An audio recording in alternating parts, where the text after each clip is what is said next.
culture as it moves along, based on attitude that people imbibe and then they consider to become their way of life. There is no static culture, really.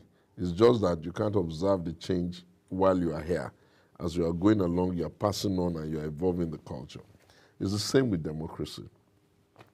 In 1999, we had most of the people that were, the population is a young population, were only used to the military way of doing things and all of that.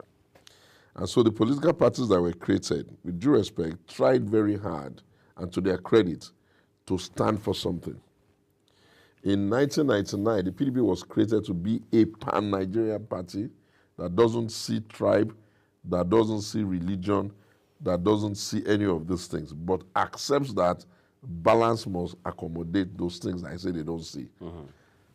The AD, to the best of my mind, seemed to be a party that was basically created around the agitation of the pro-democracy movement of Southwestern extraction based on the Abiola scenario and a little bit of the Awolowo frustration. The APP, as they were called at this time, if you want to be fair to them, was mirrored around the Aminu Kano type of thing, which put Northern and all that.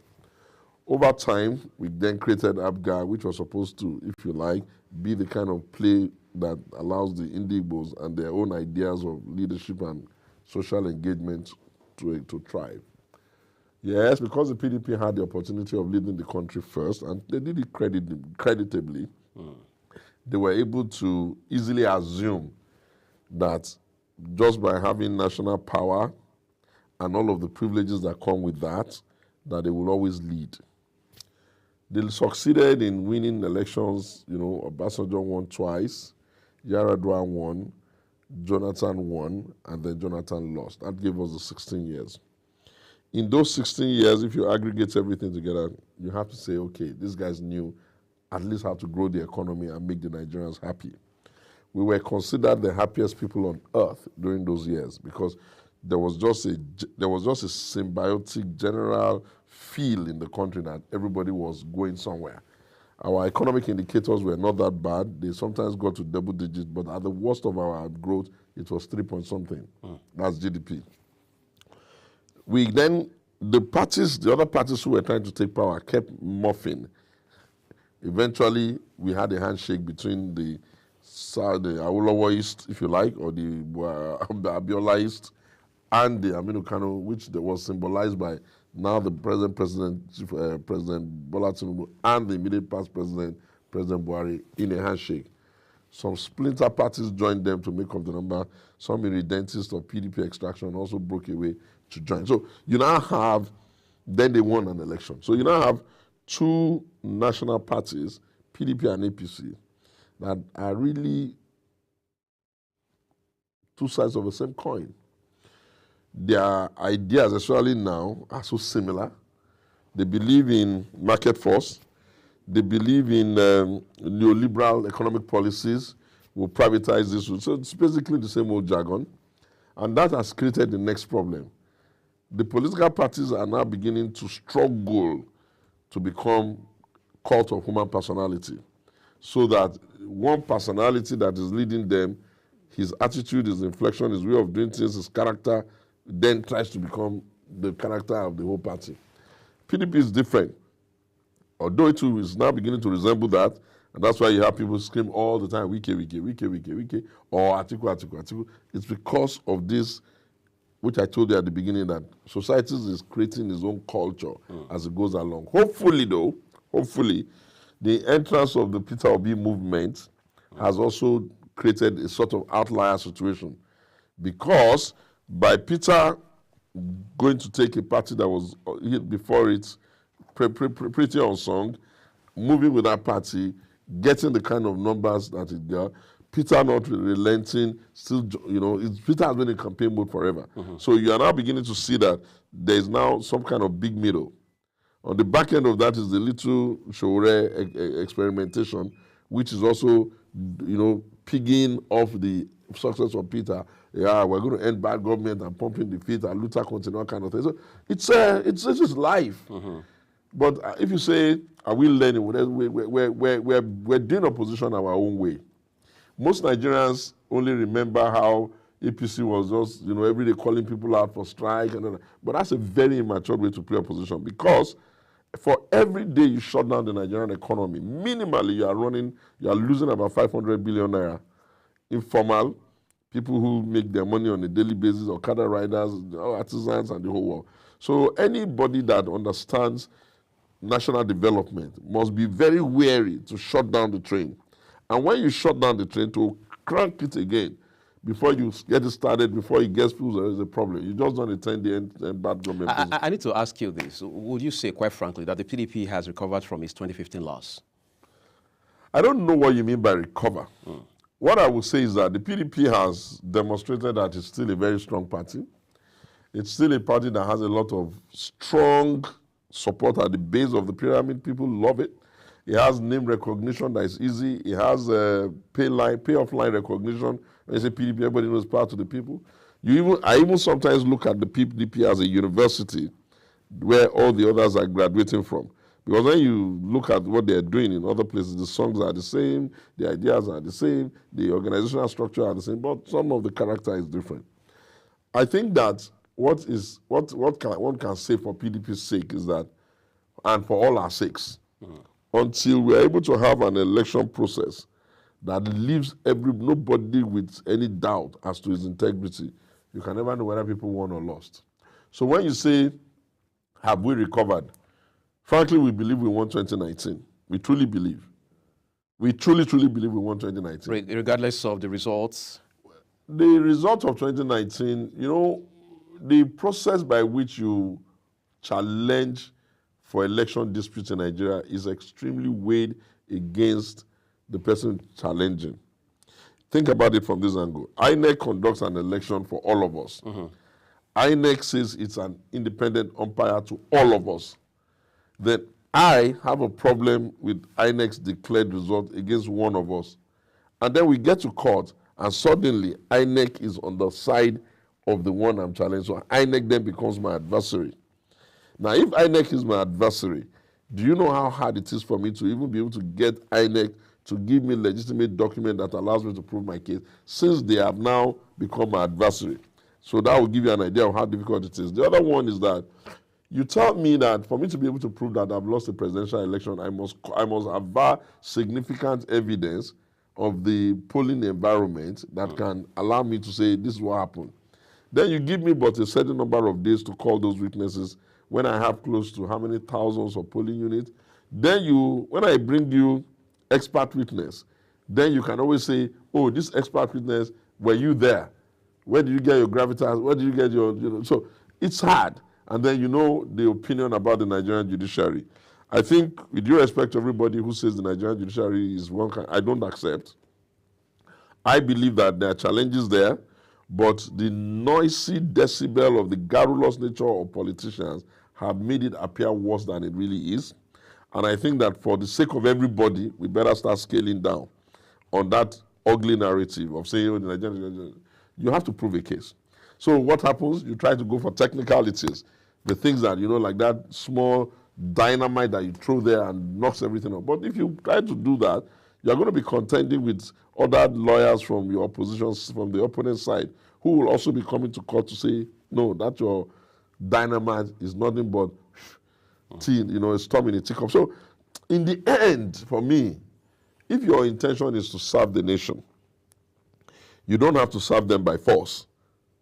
You must, I think that, I pray they agree, that we get to a point. I even feel we should legislate this, that after the presidential primaries and all of that, and we have gone to the Supreme Court, those who lost that election are given only 3 months by which to debrief themselves. And after 3 months, they must stop. You know why I'm saying this? Because I think that if we're not very careful, we're going to be in a perpetual state of politicking, and it will always be in the way of our governance. But if we could kind of write a law that says, say all you will, campaign all you will, pump your hands in the air all you will, until you get to Supreme Court. After Supreme Court, you have 90 days to debrief yourself and your people so that you can become citizens again. You can't say, I can't run an election run around the country, not get significant votes, and then after that, I start jumping on television, start jumping on radio, start jumping on internet, start mapping and irritating the people, start telling them to, how would you even run the country? Africa is behind in terms of technology development and infrastructure and even the way of life of people. So we need to find a way to tell ourselves that we need to be careful here. Nations are building capacity in terms of wealth for their people. We cannot, on the unchurn of lost election, insist that the person who has been adjudged the winner, however faulty, will not be allowed to have some presence of mind to lead. With this narrative, some people will say you are indicting what some others will call your principal, former Vice President Atiku Abubakar, because he has been relentless in his narrative. Atiku has been in this direction. No. What Atiku does is Atiku puts views out there. Atiku never calls people to go and do anything untoward. Atiku doesn't speak to the country as if he's trying to incite people. He hardly, he seems to find fault in every policy move by this government. That's the work of opposition. It's finding faults. That's the work of opposition. Finding an alternative viewpoint and calling them out and putting their feet to fire. What I'm speaking to is those who have the tendency to wake up in the morning and start sitting abroad, calling their friends, inciting people, seeing no good in anything, calling people out to strike, bloody well shutting down the Nigerian economy for 10 days, talking nonsense that they can't offer a shred of solution to, speaking about inflation as if inflation is these are the things that worry me. And it worries me because, let me tell you something, my dear friend. No country in the world that is above 40 million population has ever been destabilized. Nigeria is a 240 million population. I'm always very nervous at the potential destabilization of our country because you are going to have a hybrid society where everything is just going to go bad. And I know that, yes, Ngozi Okonjo-Iweala, just yesterday when she was talking at the NBA conference, she said something that resonates with me because I've been screaming about this forever. You need a social contract in this country that guarantees to the people what exactly their government will do for them. When you take a look at it broadly, there is no direct, specific, guaranteed privilege that the Nigerian government works to give its people. When they say they are doing infrastructure, they are actually stealing money, doing contracts so that they can also take up the cream on it. When they say they are, the country needs to now sit down and say, if a child is born in Karuna Moda, because he's a Nigerian, he's entitled to this, so that then becomes what we are chasing.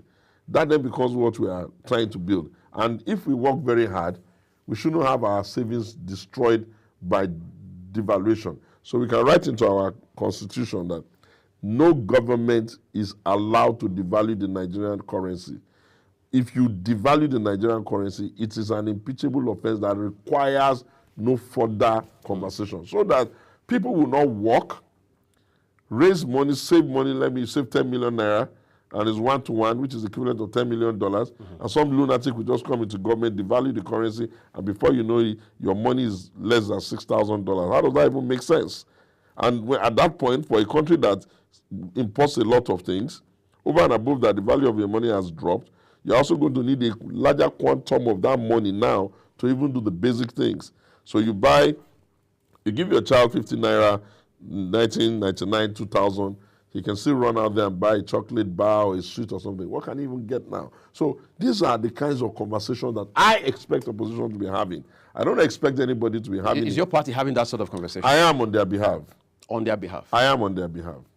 I am on their behalf. I asked you that other question a while ago about whether your party, the PDP in particular, has recovered from the 2015 loss, because just this last weekend, you put out a statement, which is on the 24th of this month. The Punch newspaper features it. Okay, about the reconciliation. You raised a lot of issues, yes, about reconciliation within the PDP. You talked about two things that are, quite frankly, a highlight. First, you talked about how that people within the party should not should not bring on some messianic complex. Yeah, well, I didn't want anybody to think that he can do it without the other. If you don't have if I don't have a messianic complex, right, it means that it doesn't matter what I think I can do. It also will mean that I'm accommodating what you also can do. But if I have a messianic complex, it will mean that I'm saying that I can do it even without you. And if you want to do reconciliation, you have to tell people straight to the face, listen, There are no, everybody is a joiner here. We're all free joiners of this party. Every man has one vote, every man has one seat, every man has one card, and that's it. Your privilege of money and what have you, that's precisely the point. We can stay on our laws, we can stay on the truth, we can stay on what is equitable. And I must not want to win alone. And I must not insist that what constitutes happiness for me is seeing you miserable. I have to think that in the end, in democracy, our greatest responsibility is to nurse the one that lost. If we do a primaries, for instance, you and I do a primaries, and you win at the primaries, you got help, you're going to go home, your family is going to be happy, your friends are going to be happy. What are they going to say to me? They're going to say, oh, sorry, better luck next time. So that means that for us to be a good party, our bigger responsibility is to help me that did not win to be able to understand that it's nothing so personal. We're still all at the same. There will still be room for accommodation. Not that I give you the impression that you're a winner takes it all. You can put your nose in the sky and misbehave. And that's how you kind of like build a new culture in the party. And I was also trying to speak to discipline. And in speaking to discipline, I was saying that stop scapegoating one individual. It's off-putting and tiring. Could I be speaking to Wike, for example? Exactly. I looked at it over a period and I kept saying to myself that, okay, you guys, Wike was a problem according to you people. I don't believe in 2022 before the primaries, because he just because he wanted to exercise his right to contest. Okay, then you guys got to the primaries, then Wike became the problem again because you guys allowed a process. That primary could have been easily contested, really. You can't tell everybody to come and speak once, and everybody speaks one, then you allow another person to have a second bite at the cherry. But okay, then but Wike is the problem because he lost. Then you guys say, okay, you want to pick a vice presidential candidate, you say everybody should go and try to be. Then Wike is the problem because he didn't get that as well. Then, okay, the issue was now, okay, are we going to have another president? And then Wike is the problem because we couldn't resolve that. Then, okay, we lost. We did the primary. Wike was very upfront. I'm not supporting you guys. And then we did our own according to what we could do. He did whatever he could do as a right of a human being that is free. Then the elections are over. Then Wike is the problem. Then they form cabinet. Wike is the problem. 1 year after, Wike is the problem. 15 months. You have to say that that's not the way of a thinker. A thinker will back off a little bit and say, okay, let's review this thing. Is this one man the problem, or are we unduly scapegoating him? And then when you tell them, I didn't put his name there, I just said, we should not scapegoat anybody. We should just accept that there's enough blame to go around. Because when brothers have their father, to God forbid, maybe have their parent, let me just use father as an example. The father is dead, the corpse is there, the siblings from different mothers are sitting down. Instead of them to figure out how to bury the carcass of their father, they are fighting. Oh, daddy gave you this. Why? I say that there's no blame to go around. Cool it down now.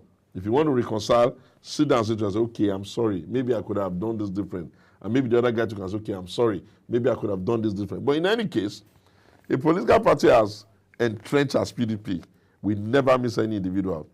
Anyone who wants to live can live. Including Wike and Atiku. They can live. Have they not, as Atiku not left before? Did the party die? If Wike leaves, what will happen? Somebody else will fill the gap. Look, I said in that piece too, that look, all of the greatness you have, you guys, Atiku, Wike, everybody, you may have been great as businessmen without politics. But the fame, the opportunity, the renown that you got it because we gave you the platform of this party. So you will never be bigger than the platform that created you. And if you are done, be done. After all, didn't Obasanjo say he was done? Did the party die? Didn't Yaradua die? One of our finest presidential men. Did the party die? Nobody should over-exaggerate its importance. A political party is like a train on a long journey. Some people will get down at some bus stop. When they get down, when they open the door, new people will enter. Some people, they move again. Some people will get down, new people will enter. That's why I gave them a song that the party is marching on, the party is marching on. Destabilization will not prevail, the party is marching on. And the reason why I was able to do that is because I want to be the national chairman. So I have a different, a national chairman-like view as to how things should be done. A political party is not designed only for election. A political party must be designed to last, to be around forever. Labour Party in England won some, lost some, but they're there. Republican will win some, lose some. They're there. Nobody is trying to pull down the party. Nobody is trying to destabilize the party. Nobody is saying the party will die. What does that mean? Get the hell out of the party if you don't want. But this party cannot die. All right, so let's take a quick break on this discussion now, everyone. It's quite a long one, really long drawn out. But then when we return, we'll take a look at other angles of the conversation for you. Just to remind you that we have a second discussion coming up in no distant time. Do stay with us.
Okay, so I need to talk about quite a number of other things just before we get our second discussion on with our second guest. But let's begin with one of the things you also said in that piece where you talked about how that the people in your party, the PDP, should not pretend as though 2015 did not happen. What was the import of that? Well, the thing is that if you had statistics, the number of senates, states, reps that we lost just because of 2015 is unbelievable. And that 2015 would not have easily gone that way, but for the fact that some people were angry with an outcome and they left the party. They did not leave the party, they joined our rival. And our rivals won that election. And we happily, thankfully, it was conceded. Now, between 2015 to 2019, it was a lot of effort to even have people stand with the party. And I was one of those ones who stood and spoke for them, not having done any contract or benefit from them like that. So by the time we got to 2017, 2018, they came back, some people came back looking for a platform. But they must not forget that whatever it is they are screaming about in 2023, they had done it also somewhat in 2015. And so if you want to reconcile, you must reconcile saying that none is all good, none is all bad. I didn't want anybody to be too sanctimonious because I'm an insider. Sometimes you get the impression that one side wants to win alone. Do you get that? Oh, this side is not looking to accommodate this side, and this side is not looking to accommodate this side. And if you speak nicely or wicked, then that means I've not met him. That means he's giving you money or whatever the hell that meant. Or if you defended Atiku, that means you hate wicked. You don't have to hate people because you disagree with them. And you don't have to agree with everything of people just because you love them. You must have to know that our culture has accepted two lies. Both of them are lies. That to disagree with someone means you must necessarily hate them, or to love someone means you must agree with everything, even become theirs. I can never be any of those. How much does it bother you as a PDP chief chain or your party as an entity that Wike is a member of the PDP and has served in the opposition now for 1 year straight? Okay, I always say to APC, anytime people say me this, I always say, oh yeah, show me anybody that the APC even has that has even performed like that. So it therefore means that it is only what they borrow from us, the PDP, because whether Wike likes it or not, he is our asset. He may be serving them now. Wike we own him. We created him, we gave him the opportunity, we trained him, we gave him the ability to be able to have a platform to become matured. And so the APC, all the people that are APC, what have they produced? Let's even accept, okay, yes, Wike is serving them, yes. Apart from Wike, show me another person that they even have that is even doing anything remotely clever. He's the one that is doing enough. If not for Wike, they wouldn't even have had anything to commission in their 1 year. So that's our PDP asset to them. Okay, should he be there forever? No. Is he on the national service? Maybe I would like to say that. You know, Wike is a very smart guy. When he was invited to come and join that government, that guy, Wike, he wrote a letter to inform the party. He wrote a letter to seek their approval that, oh, I've been invited to join them, and they, in his zone, they gave him a tactical approval that, okay, go and serve them. At the national, they just accepted it. I don't know whether they responded. But think about it.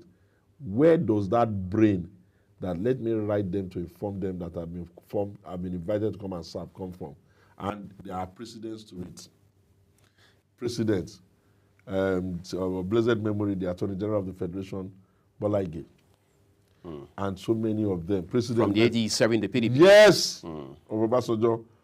There are many names that I cannot easily call off the cuff. Even during Shagari government. You know, everybody who wins in an election in our country must of necessity consider a government of national unity of some sort. The reason is that the numbers by which you win an election is very small. Okay, the APC won by 8-point-something million votes. PDP got 6.8 million.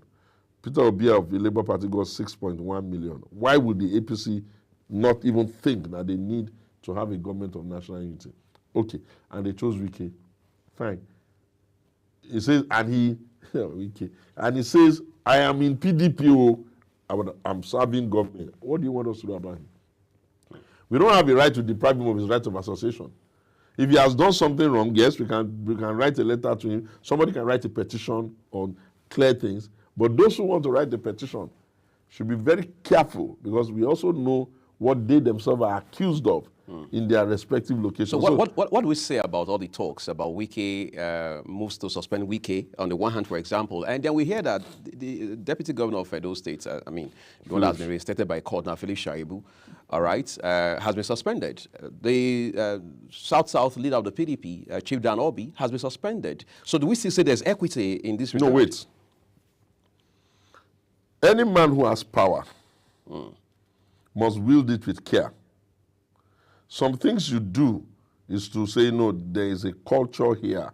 We will not accept this kind of behavior, which is fine. But there are things you do, which even on the strength of it, you know you are just fooling yourself. The law is settled in Nigeria that its ticket is joint.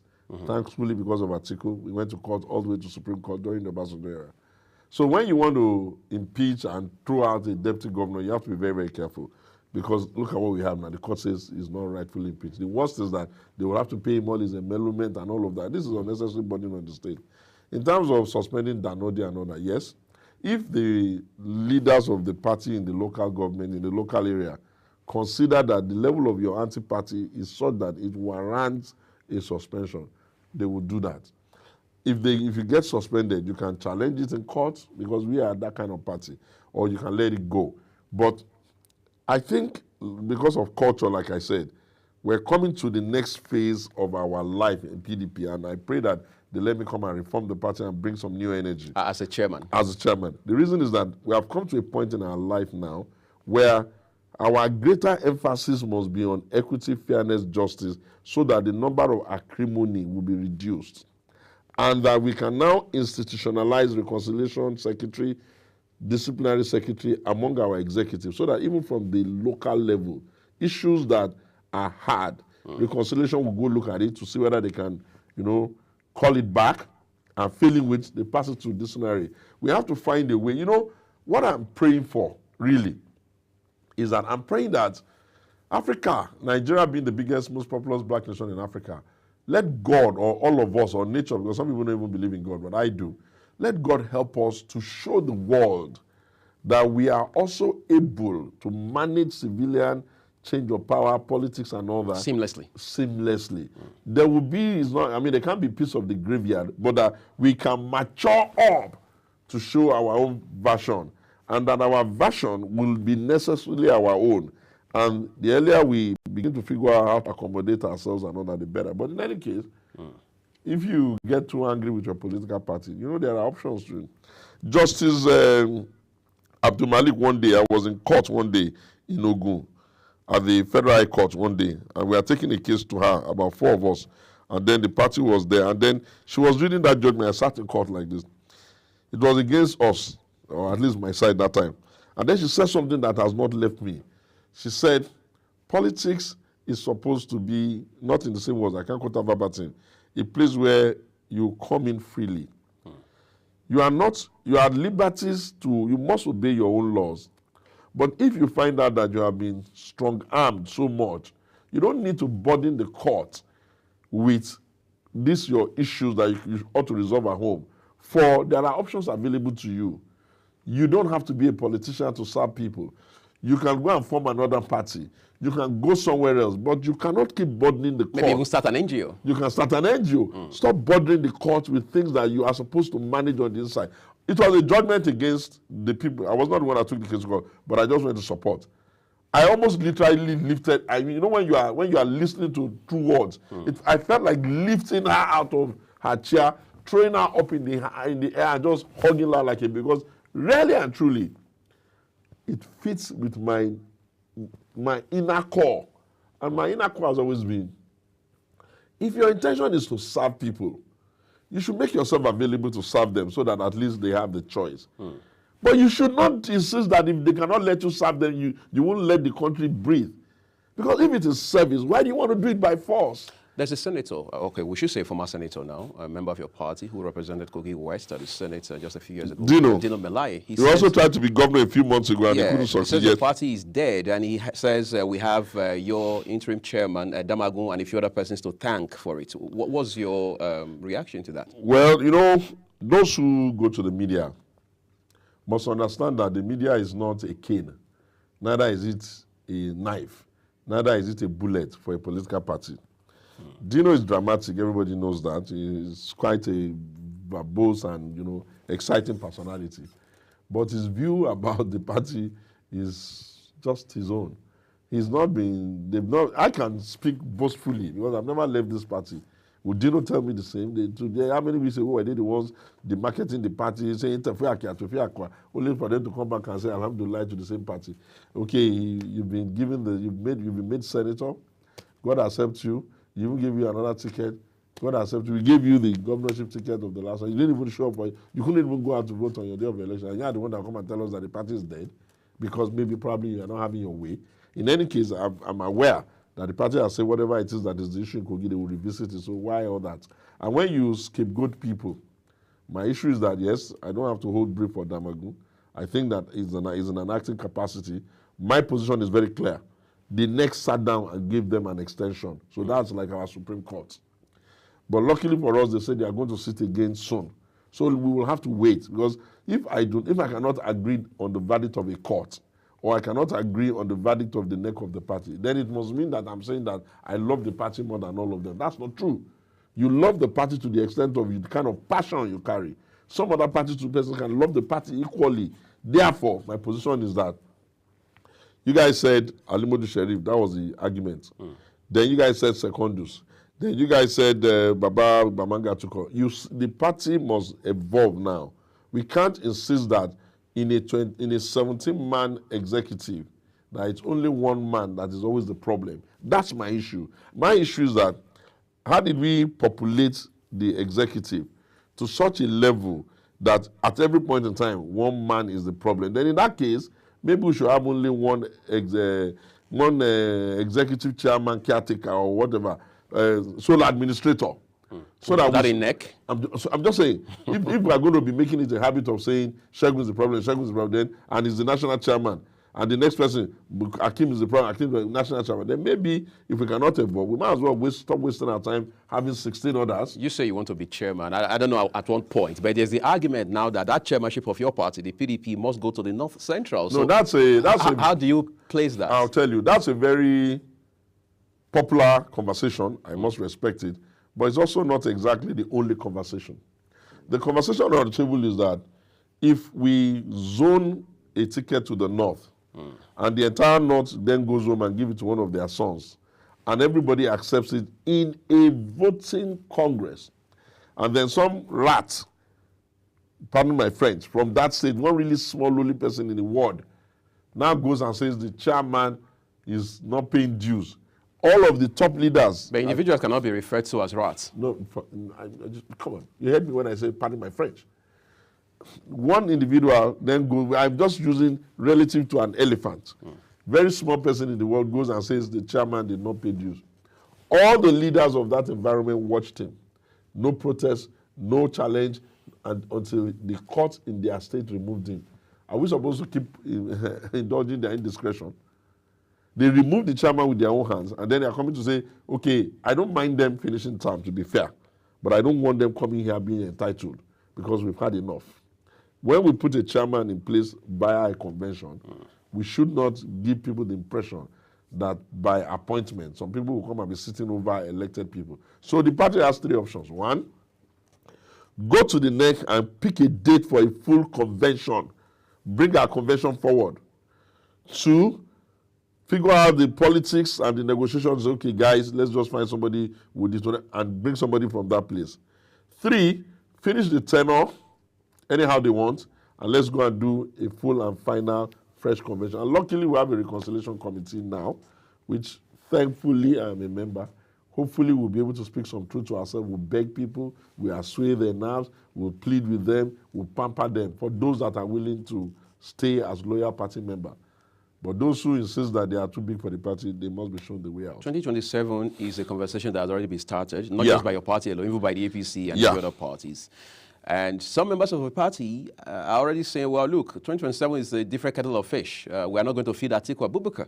He's not the only person who can fly the flag of this party. So what kind of conversation is your party having in the face of this turbulence? You know, I've heard that conversation too, but you know, the tough part is not just whether they will feed Atiku or they will not feed Atiku.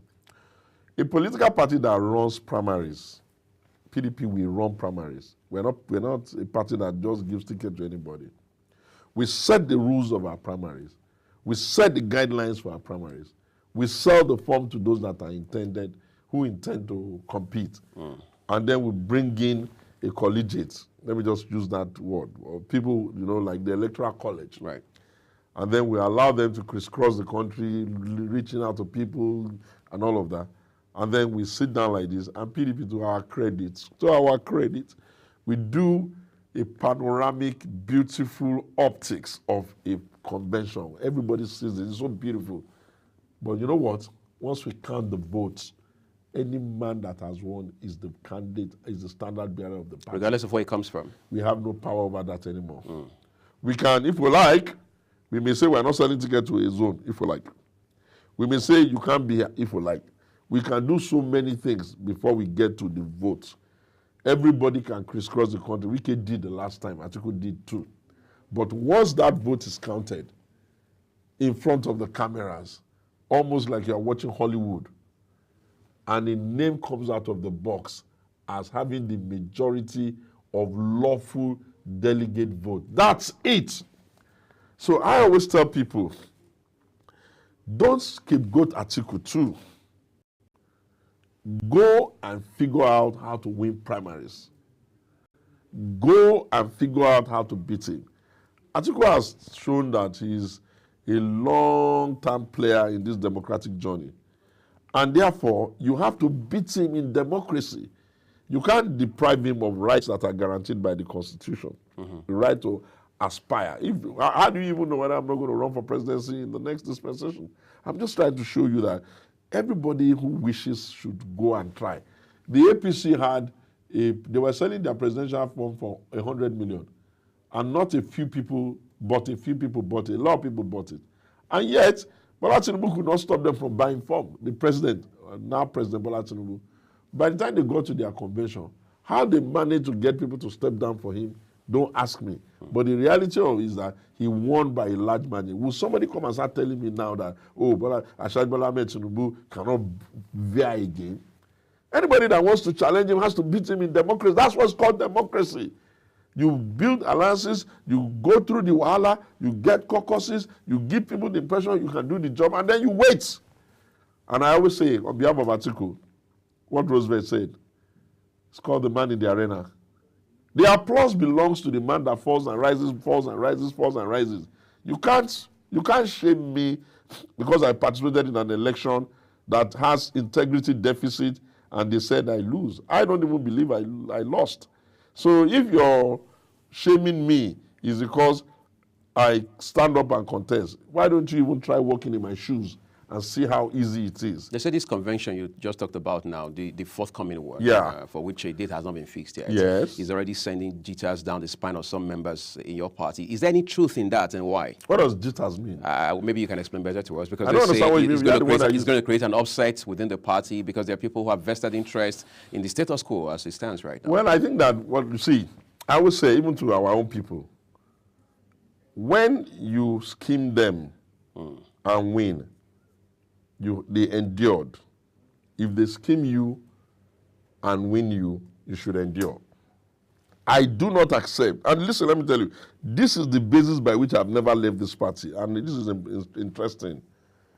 We were in Ogun with Otumba Gbenga Daniel, then as governor of Ogun. And then we were getting ready to install my friend, Gbenga Nasiru Seka, as governor then, as our candidate. We ran through the whole works, and then a phenomenal came called Buriji Kashamu with General Oluri of blessed memory. And the court, Abdul Kafarati of blessed memory, ruled that they are the legitimate primaries. Everybody on the stable of government got so angry. They insisted they would go and start another party. I stood up in their midst and said, gentlemen, we have been here for close to 8 years. Not all the decisions that we have taken has gone down well, but people have endured. If the court says we are not the legitimate ESCO now, can we not just endure so that we can stay in the party and just go and work together for the party? Since if you agree with the judgment when it favors you, shall you then say when the judgment does not favor you, mean that the government? That was my position. But that position didn't go down with the governor. They left. I stayed. They left. I stayed. And I'm still staying till today. I'm just trying to tell you that it is hard to live your life that way. But it is best for a political party operative to think that way. I myself may leave now because I put in 27, I've been here since 1998. And the people that have been living, climbing, doing, I've seen them make some advantage, maybe money, maybe positions and all that. But if I am to leave PDP, I'm going to be leaving PDP because I'm coming to a point where I'm asking myself, if this party does not agree to reform, to rewrite its own playbook, to deepen its ideological differentiation between itself and another party, why will I be feeding a child that is refusing to evolve? And before I would do that, to fulfill all righteousness, everybody knows I am running for national chairman, hoping and believing that they will see what I am saying, that a political party is not designed only for victory at election. A political party is designed to be a cultural vehicle that allows human beings to think together, collaborate, and take power. They will win elections sometimes, but they will certainly lose sometimes. The APC has been here now only since 2015. Right. In 2015, they got about 15 million votes. In 2019, they managed to tell themselves that they got again another 15 million votes. And suddenly, by 2023, they are getting only 8-point-something million. And if going by the way things are in the country, if they are not very, very careful, that vote may even drop to 3 million. So what I'm trying to say to you is that, but it doesn't mean that those that are in APC have to leave. What I'm saying is, think more as to how did other countries in the world build their democratic institution in such a way that even when they lose, the party remain. And when they win, the party forms government. And I feel that we need PDP after more than a quarter of a century. We need to first of all tell those founding father, founding mother, founding auntie, founding sister, enough. Enough. You have shown us your capability. We have drank from your table. Now, go and sit down somewhere. Let us now lead. Let's wind down quickly and conclude this. We have a few other parties now becoming outliers of some kind. I mean, you talked about individuals. You talked about the Labour Party just a while ago. Individual, yes, but that outlier was even created by us. But for whatever it's worth, do you see the landscape, I mean, politically speaking now, expanding in such a way that the narrative is changing so radically that even the legacy parties are not only threatened, but maybe further depleted going into more general election cycles? We must give Peter Obi his flowers. You must. I don't begrudge him. Peter Obi must be given his flowers. Okute Ndigbo, here is your flower. Because of Peter Obi now, a lot of people are now beginning to think of going it alone. By going it alone, I mean people are now beginning to think that all these acrimonious conversations we have by ESCO, this, looking for how to get them to talking, why don't I just conserve my energy, look for a party that is a bit more easily, I can get ticket without wasting money on primaries and all that, and just take my conversation to the electorate and go and see how well I can do. Peter has given us that courage, and I can guarantee, write it down, put it down, everybody keep it in your diary. A lot of that is going to happen in the future. So the legacy parties like PDP, APC and all that, they will do well for themselves to reform themselves on the inside so that we can try to become like a tribe, or we can try to become like a religion. I believe you're a Christian. It's not going to be very easy for someone to tell you, come and be a Muslim tomorrow. And if you're a Muslim, it's not going to be easy for someone to say, come and. It happens, but it's not very easy. And you are an Edo man, if I'm not mistaken. It's not going to be easy for somebody to tell you to come and become a Hausa man. I'm looking for what I want to do for PDP, what I hope I can do for PDP. I want to help them to build a tribe so that they will be PDP, when their children will be PDP, their wives will be PDP, their grandchildren will be PDP, because it makes sense for them. And I've seen it work in many other countries. My leader, one of my beloved leader that I get inspired by is Lula of Brazil. Brazilian Workers' Party. You need to see the energy that they enthuse, that come out when they're talking about their party. And you will be seeing people who have remotely no capacity, no possibility of ever seeing Lula. You will see the way they are energized about it. If you go to one of my friends in the Republican Party was speaking to me last night because I was teasing him. He's one of their top guys. I was teasing him that, are you guys going to win the election in America? And he was trying to explain to me that, no, Anthony, just wait until the election. And I said, but I can't see you people. He said, that's not the only place where the elections are. And then he taught me another trick as to why they are doing what they are doing and how they're going about it. So what I'm trying to tell you is that a Republican man is a Republican man forever. A Democrat, win or lose. A Democrat is a Democrat forever. Why? Because they have created a culture of differentiation. If there's no difference between your party and my party, why can't I leave?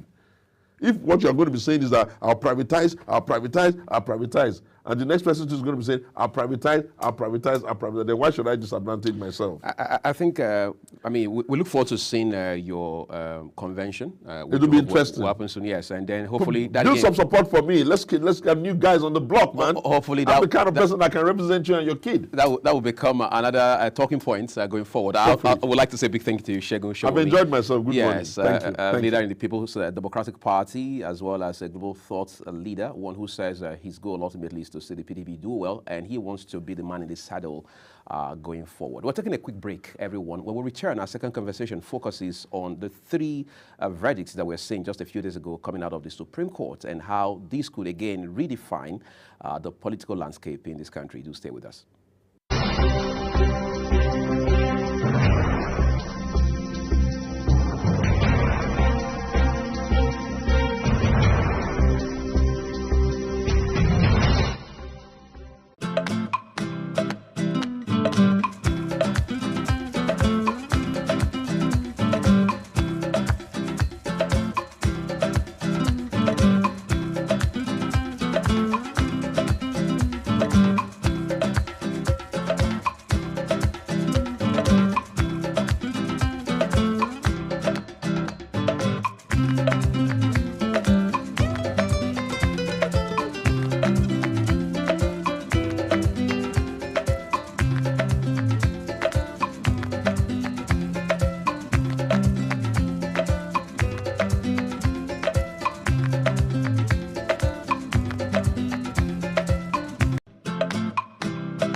by your name, you say global. So global is a big coverage. So you are taking a big name, but you are starting from from the scratch. So that big name, by the grace of Almighty Allah, you achieve that. You will appreciate your activities, your reportage, and everything you are doing. Do it with the fear of Almighty God. Step by step, you'll be growing very, very globally. Get your things right and then report rightly. And then inshallah, sky will be your limit.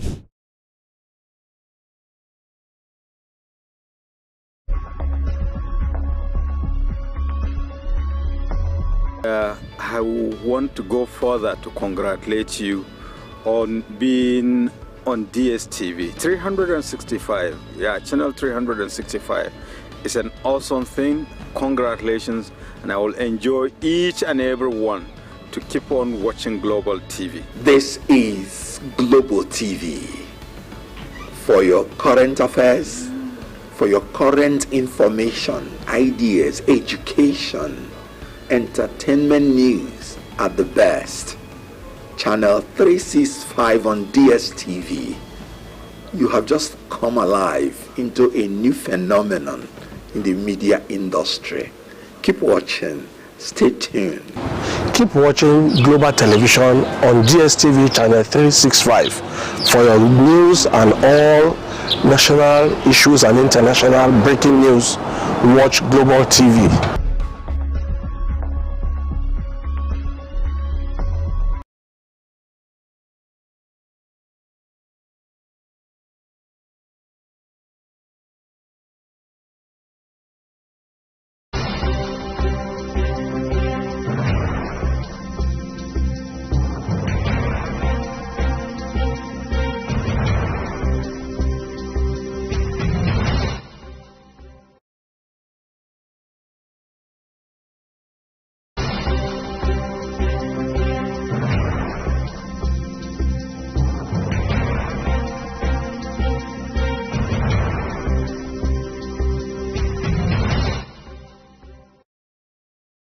It's good to know you are still with us on the program. This is Global Morning. Our second discussion right now, which focuses on the Supreme Court judgments that border on the all-cycle governorship elections in Bayelsa, Imo, and Kogi. Now, if you followed the news since Thursday, Friday, of course, by now, you're not obviously in the dark as to what the verdicts say. We know, yes, these three governors have had their election victories upheld.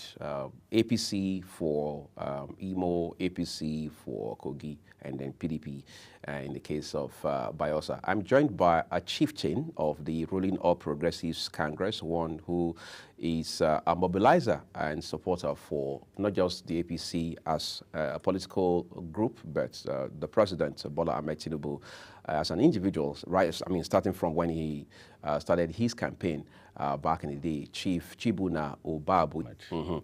So let's begin with those three outcomes, as I'd like to call them. To congratulate my governor, Governor Adema, distinguished Senator Adema, for his victory at the Supreme Court. I want to also congratulate Governor Usman Ododo of Kogi State for his victory. And also I congratulate Governor Doyediri of Bayelsa State. If you watch the trajectory from this 2023 election, all the cases, gubernatorial cases that went to Supreme Court, all the winners declared by INEC were returned by the Supreme Court. No one, none of the governors was removed. That goes to show that we should win our elections at the polling booths. Not in courts. Not in courts. Polling units at the polling booths is what matters. That is what the Supreme Court is saying by the judgments they returned. It's not and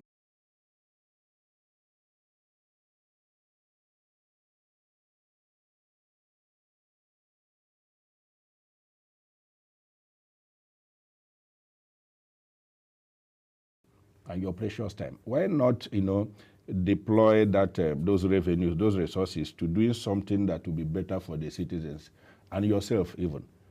So the Supreme Court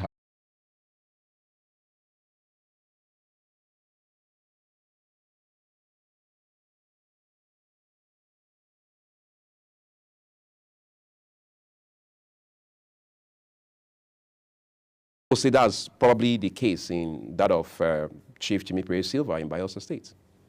Me, I am a politician. I am a we have been old in the game. When elections are conducted, from the cases arising from the 2023 general election should teach all of us a lesson. When running for, especially at the gubernatorial level, running for an election, mobilize well. Do not use the social media as your campaign tool. Those you see at the social media do not vote on the day of election. Those that come out to vote are at the ground.